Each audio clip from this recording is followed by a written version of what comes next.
আজকে আমাদের সমাজের মধ্যে, এলাকার মধ্যে, রাষ্ট্রের মধ্যে, দেশের মধ্যে কত দুর্নীতি আর চাঁদাবাজি চলতেছে, পরের ধন সম্পদ খাইতেছে, লুটমাট করে চুরি করতেছে, ডাকাতি করতেছে। কি জবাব দিবেন আল্লাহর কাছে? কি জবাব দিবেন আল্লাহর কাছে? আমি তো উদাহরণ দিয়ে বলি, যদি এই রাস্তা, এই যে এই রাস্তাটা আছে, এই রাস্তার থেকে যদি একটা ইট যদি আমি হাফেজ মাওলানা আল আমিন হুসাইন যদি নিয়ে যাই, তাহলে এটার জন্য আমি এই রাস্তার যারা জনগণ আছে সকলের কাছে আমি ক্ষমা চাইতে হবে, সকলের কাছে ক্ষমা চাইয়া হক আদায় করতে হবে।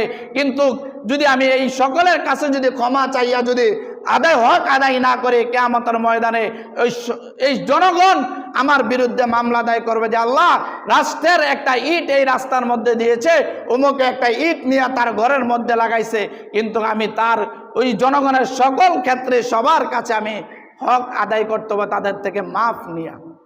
কিন্তু আজকে এইটুকু